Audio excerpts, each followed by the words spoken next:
Olá, damos as boas-vindas a você. Estamos iniciando mais um Repensar.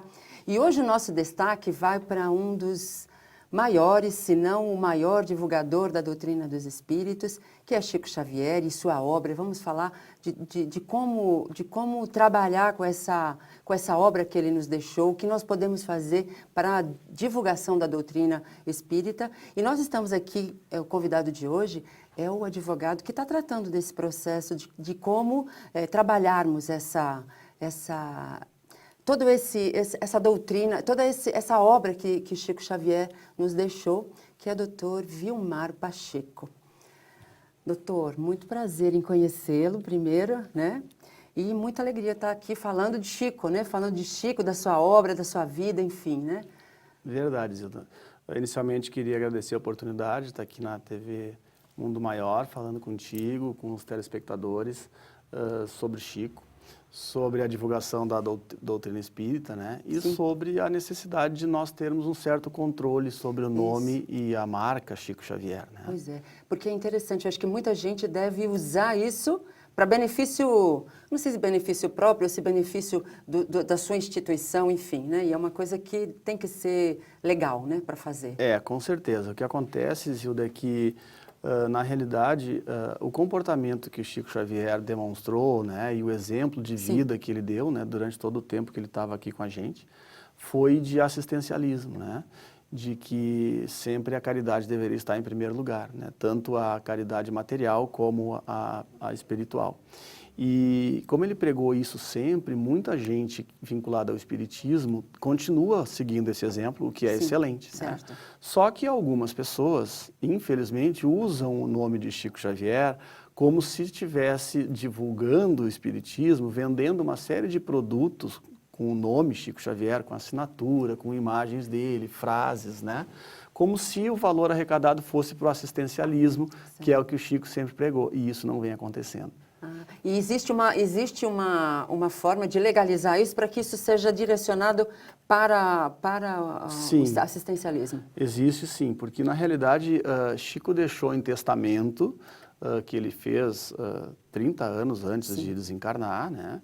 E também alguns anos antes do seu falecimento, ele deixou tudo documentado, tanto para o Grupo Espírita da Prece Chico Xavier, lá em Uberaba, como livros, né, que ele doou os direitos autorais para editoras ou para a Federação Espírita Brasileira, né?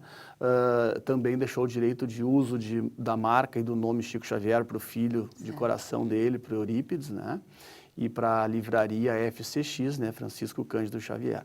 E compete a mim, como procurador, né, do Eurípides, regularizar isso tudo. Então, por exemplo, aí a dúvida de quem não conhece a lei profundamente. Quando a gente tem, por exemplo, quando a gente tem uma dívida, o devedor morre, a dívida morre junto.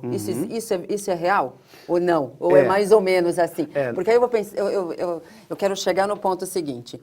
Chico Xavier fez uma parceria, vamos dizer assim, com as editoras, doando os direitos autorais dos seus livros que ele psicografou, enfim. Morrendo ele, isso não morre, esse trato, esse contrato, enfim, não, porque esse direito ele deixou em vida, né? Então essa era a última vontade dele, que deve ser respeitada. E é importante que se diga que o Eurípides vai respeitar tudo aquilo que o pai dele fez. O Eurípides, na realidade, foi escolhido por Chico Xavier para ser filho, né? Porque ele tinha os pais biológicos, né? E ele foi adotado pelo Chico de coração, né? Muito jovem, já aos 7 anos, né? E isso significa que ele tinha uma série de razões e valores e princípios para que uma pessoa tão mediúnica e espiritualmente desenvolvida como Chico o adotasse. Porque sabia que este era o fiel que ia defender ele no que fosse necessário, ia divulgar o nome dele sempre, ia proteger, inclusive depois de desencarnado. Mas ele tendo pais, ele pode adotar? Por exemplo, juridicamente ele pode?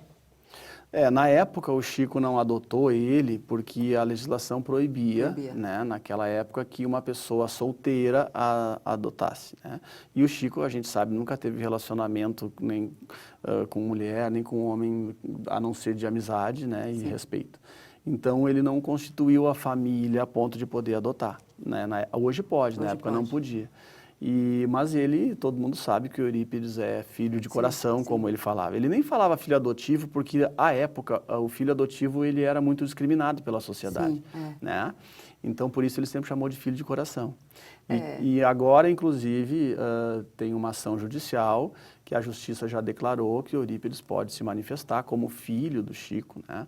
E ao final desse processo, certamente o Eurípides vai receber, na certidão de nascimento, também o nome de Francisco Cândido Xavier como pai. Então, ele provavelmente vai ter 2 pais na certidão de nascimento. É interessante porque há quem não conheça essa história, porque...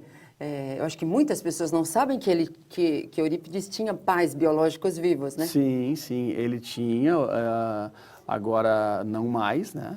Mas tinha, enquanto o Chico estava aqui com a gente, e sempre foi a vontade dele, né? Então, por isso, nós temos tramitando uma ação na Justiça de Uberaba, numa das varas de família, para que ele seja reconhecido filho por todo o vínculo, né, socioafetivo que foi desenvolvido durante mais de 50 anos, né, 40 e quase 50 anos. Agora, é interessante, eu acho que essa pergunta você vai responder no segundo bloco, doutor, que é por que um mineiro tem um advogado gaúcho, né? Porque o sotaque não nega. É verdade. Não é mesmo? Então, é interessante porque, assim, por que essa distância, né? Assim, como que Chico, ou como Eurípides, né? Foi buscar um advogado no Sul, né? No Rio Grande do Sul, para cuidar dos interesses, né, da família. Mas a gente vai falar isso já já, tá bom? Com certeza. Nós vamos a um breve intervalo e já voltamos falando um pouquinho mais sobre essa pessoa maravilhosa que é Chico Xavier. Até já.